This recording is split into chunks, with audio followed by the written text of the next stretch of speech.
Hello friends, welcome to this course on Hypermesh. In this lecture, we will know about mask function. Now mask function is used to show hide element surfaces in meshing.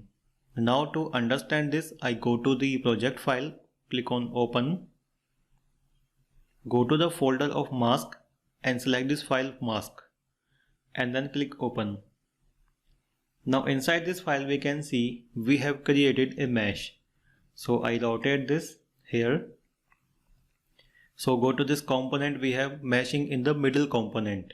I go to the mask option. So you can see the mask panel here. This is mask, reverse, unmask, mask all, unmask all.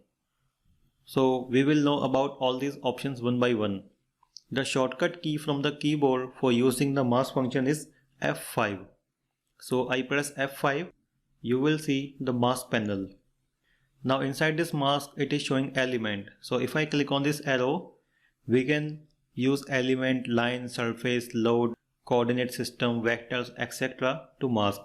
Generally we use elements to mask. So click on this element. Now zoom in here. So you see these elements are showing, but sometimes when we work on the complex geometry, we need to hide some elements, and in Hypermesh to hide those elements we need to use the mask function. Now we need to select the elements that we want to mask.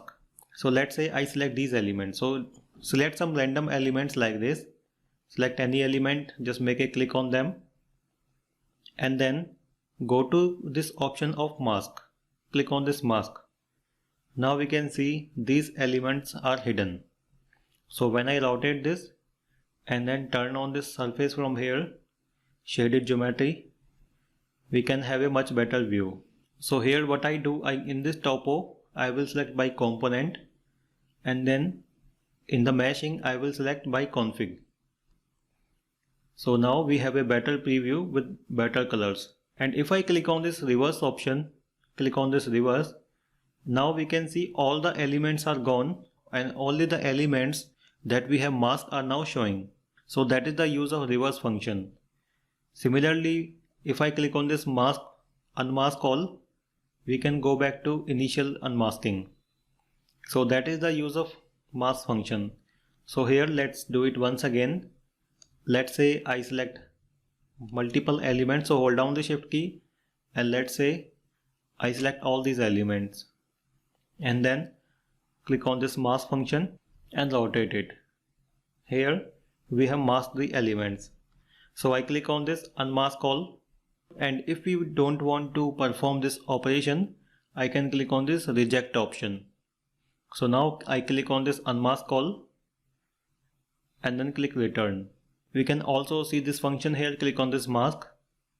Now let's say I select this element, one single element, click on mask and then click on return. Now this only single elements is highlighting. And let's say I want to see which elements are attached to it. So for this we can see we have one option that is called unmask adjacent. So when I click on this, so let's zoom in here. And when I select this option, all the elements that are adjacent to this will be unmasked. Once again I will select unmask adjacent. So this option is very helpful when we want to check the connectivity. So now I will click on this unmask all. In the similar way we can also mask or unmask any other feature, like we can unmask line, surface. So let's say I select the surface. Now to use this function, I turn off the meshing. So turn off the meshing from here. Now let's say I select the surface and then click on this mask function. Now we can see the surface is hidden. Similarly, I can use this reverse option. And when we work on assembly and we mask multiple features, we can use this reverse all. Similarly, we can see mask not shown. It will show all the features that are masked but not showing. Now I select unmask all and then click return. So in this way we can use this mask function.